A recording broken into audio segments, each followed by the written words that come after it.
Hello, this is Cathy Cassidy and I'm here to read you chapter 10 of Angel Cake, so I hope you've been enjoying the story so far.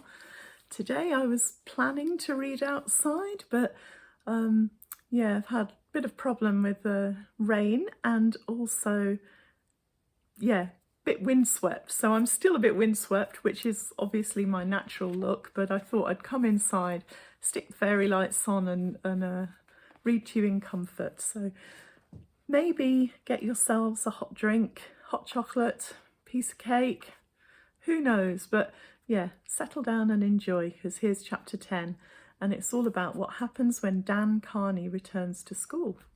So here we go. Dan Carney is back. It's Monday morning and he's swaggering down the school corridor surrounded by laughing boys in baggy trousers and studded belts. Boys with swirling tramlines shaved into their ultra-short hair. Boys with expensive trainers and designer-label hoodies. They punch Dan lightly, ruffle his braided hair, tell him he's the coolest. Nobody, they remind him, ever tried to burn the school down before. Dan just laughs. And right in the middle of the bad boy gang, her arm linked through Dan's, is Lily Caldwell. She's wearing strappy ankle boots with skyscraper heels and a skirt so short it's more of a very wide belt. Her lashes are so thick with mascara it looks like she has whole families of tarantulas stuck to her eyelids. My heart thumps and my cheeks glow pink. I have waited almost a week to see Dan again, and now he's back, arm in arm with the meanest girl in the year. And I haven't a clue what to say. Hello doesn't really seem to cover it. I just stand still, hugging my satchel, as the bad boy gang sweeps past. Right at the last moment, Dan catches my eye and my heart leaps, but his brown eyes look right through me as if I don't exist. I wasn't sure what Frankie meant when she told me Dan was bad news, but I know now, and it hurts. It hurts so much that my eyes blur with tears and I almost miss the smug grin Lily throws me over her shoulder as the whole bunch of them turn the corner and disappear. Frankie takes my elbow. Hey, she says softly. What did I tell you? Never trust a boy. She hands me a tissue and I wipe my eyes, dredge up a smile. Better? She checks. Don't take it personally, Anya. Kids like Dan and Lily don't bother with the likes of us, not usually. Maybe outside of school they'll be okay once in a while, but inside these walls they have an image to keep up.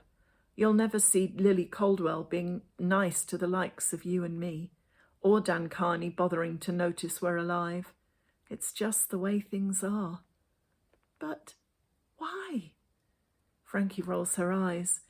There's this whole king of the jungle thing going on at school, she explains. At this school anyway. The lions are in charge. They're at the top of the heap. They just have to roar and everyone jumps to attention. That's what Lily and Dan are, you see. Then you get elephants and antelope and herds of wildebeest and stuff, who are all just a bit scared of the lions. Jungle, zoo, I was right about the wild animals bit anyhow. What are we? I ask, my voice still shaky. What are you, me and Kurt in this jungle? We're zebra and lemurs and parrots, Frankie says. The cool, interesting ones. Yes? Yeah, but Lily and Dan don't realise that, she frowns. To them, we're right at the bottom of the pile. Ants and frogs and minnows. And we don't mix. Mess with the lions and they will eat you up.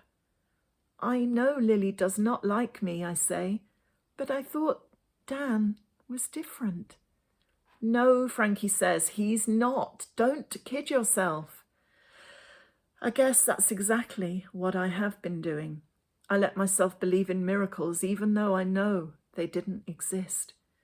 What was I to Dan? A girl who didn't understand the language, the rules, the law of the jungle?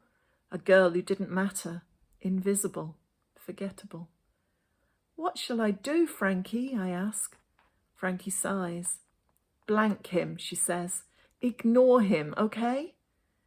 All through maths and French, I doodle in the margins of my exercise books, torturing myself with questions. I've heard of girls being dumped after just one date, but just one kiss? It may be a new world record. What was so awful about me anyway? Was I too sad, too silent, too serious for a boy like Dan? Did my breath taste sour or stale? I'm certain it didn't. Maybe my kissing technique was bad. At least Dan isn't in maths or French to witness my gloom. PSE is a different story. Ignore him, Frankie tells me as we file into class. He's not worth it. Not worth what? Kurt pipes up, but Frankie tells him he wouldn't understand. We sit down near the front and Dan, Lily and a few of the Scally Boy crew mooch in late. Dan's eyes catch mine again, and this time I could swear they flicker with something dark, unspoken, before sliding away. Dan and his friends slouch into seats at the back while Miss Matthews clears her throat and tries not to look anxious. The whole lesson is one big joke to the bad boy gang. Hey Dan, one of them smirks, you're all fired up today, aren't you? Maybe, maybe not, Dan grins. That's the burning question. There's the sound of tearing paper from the back row and Lily sniggers and asks if anyone has a lighter. Miss Matthews does not relax until the bell goes to signal the end of the lesson. Well, maybe she's just relieved it's not the fire alarm. At least nothing has been burned, charred, torched or fried, except perhaps her nerves. Dan slouches up to the desk and drops a crumpled paper onto it. I'm on report, miss, he says. You have to sign it and say I behaved in class. Miss Matthews sighs. And did you behave? She asks. Let's just say you were no angel, Frankie mutters, packing her bag. Better hang up your wings, Huddy boy. Dan dredges up what might be a guilty look. I'll try harder next time, he tells the teacher. Can you sign it, please? Miss Matthews signs the sheet and Dan slopes off. Frankie, Kurt and I head for the door, but Miss Matthews calls me back. Anya, she says, can I have a word?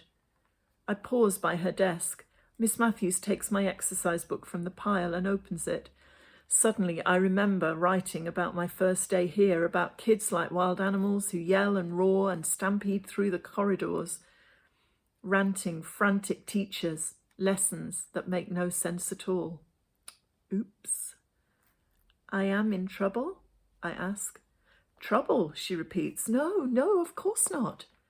My English is not good, I whisper. I get things wrong. Anya, this is a wonderful piece of writing. The spelling and grammar are not perfect, but your feelings jump off the page. It shows a far greater grasp of English than I expected. You have a talent. I blink. I do? You do, and now that we know what you can do, perhaps you will try a little more to take part in other classes. Show all your teachers what you're capable of. I will try. I can see now how hard these past few weeks have been for you, Miss Matthews says. I didn't quite realise. I don't think anyone did. But you will settle, Anya, and I'm here for you if you need to talk, if you ever have any problems. Do you understand?